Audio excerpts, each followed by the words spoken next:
Shalom Papa Mama, saudara-saudariku yang dikasihi Tuhan. Selamat bertemu kembali di Suara Marturia hari Jumat tanggal 26 September 2025. Hari ini kita akan merenungkan bagian firman Tuhan yang terpilih dari Injil Matius pasal 19 ayat 16 hingga ayatnya yang ke-22. Sebelum kita membaca dan merenungkan bagian firman Tuhan ini, mari kita berdoa. Ya Tuhan, Allah Bapa kami yang bertahta dalam kerajaan sorga, kami datang dengan penuh ungkapan syukur atas cinta kasih Tuhan yang senantiasa menyertai hidup kami. Kami bersyukur ketika kami masih ada dan Tuhan boleh perkenankan kami untuk ada dalam aktivitas. Saat ini kami datang ke hadapan hadirat-Mu untuk kami boleh membaca, mendengarkan kebenaran firman-Mu. Tuhan, perlengkapi kami dengan hikmat dan kebijaksanaan supaya tidak hanya kami mendengarkannya, terlebih kami pun dapat melakukan dalam hidup kami hari lepas hari. Berfirmanlah kepada kami karena kami sudah siap untuk mendengarkannya. Amin. Injil Matius pasal 19 ayat 16 hingga ayat yang ke-22. Di bawah perikop orang muda yang kaya, ada seorang datang kepada Yesus dan berkata, "Guru, perbuatan baik apakah yang harus kuperbuat untuk memperoleh hidup yang kekal?" Jawab Yesus, "Apakah sebabnya engkau bertanya kepadaku tentang apa yang baik? Hanya satu yang baik, tetapi jikalau engkau ingin masuk ke dalam hidup, turutilah segala perintah Allah." Kata orang itu kepadanya, "Perintah yang mana?" Kata Yesus, "Jangan membunuh, jangan berzinah, jangan mencuri, jangan mengucapkan saksi dusta. Hormatilah ayahmu dan ibumu, dan kasihilah sesamamu manusia seperti dirimu sendiri." Kata orang muda itu kepadanya, "Semuanya itu telah kuturuti, apalagi yang masih kurang?" Kata Yesus kepadanya, "Jikalau engkau hendak sempurna, pergilah, jualah segala milikmu, dan berikanlah itu kepada orang-orang miskin, maka engkau akan beroleh harta di sorga. Kemudian datanglah kemari dan ikutlah aku." Ketika orang muda itu mendengar perkataan itu, pergilah ia dengan sedih sebab banyak hartanya. Demikian jauh pembacaan firman Tuhan yang dikatakan berbahagia adalah setiap kita yang tidak hanya membaca firman Tuhan, tapi juga yang mau melakukannya dalam hidup setiap hari. Bapak, Mama, Saudara yang terkasih, tema yang menuntun kita dalam perenungan pada saat ini adalah rencanakan keuanganmu.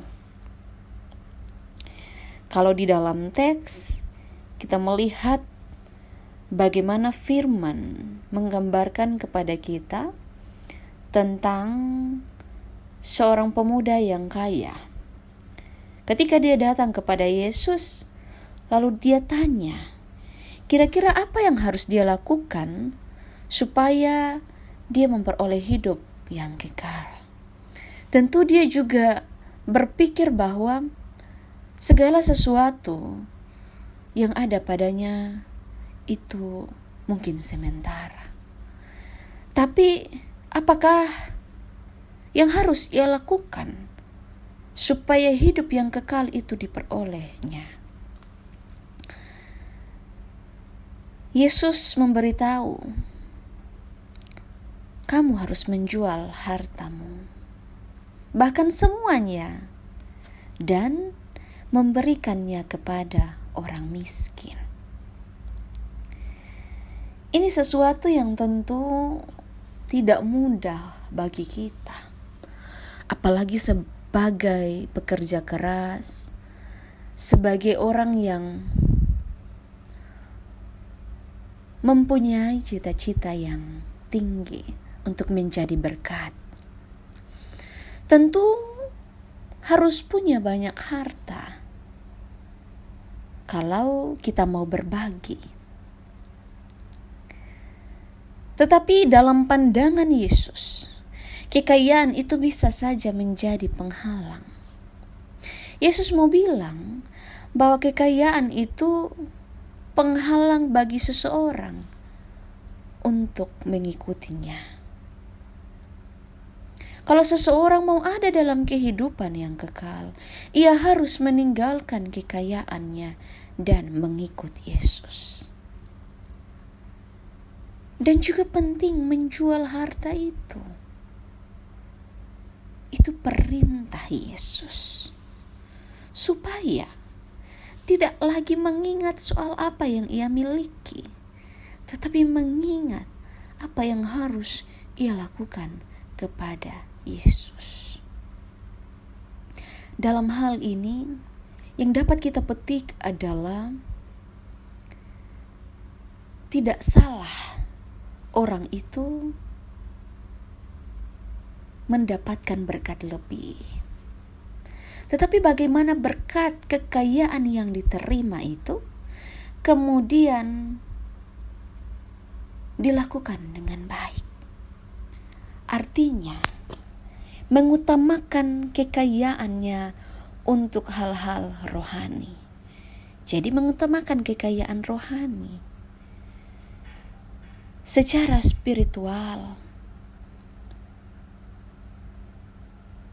kita harus ada dalam pengakuan bahwa semua yang ada pada kita secara materi itu semua adalah milik Tuhan. Sehingga kalau Tuhan minta kasih kembali, pasti akan kembali. Sehingga yang paling penting itu bukan soal materi, tetapi kekayaan rohani kita. Dan itu tidak akan pernah hilang dari hidup ini.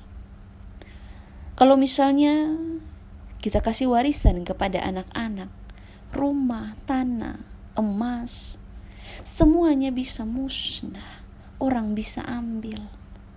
Tetapi kasih dan cinta Tuhan yang kemudian kita wariskan, itu tidak bisa diambil, dirampas daripada kita. Karena itu adalah kekekalan.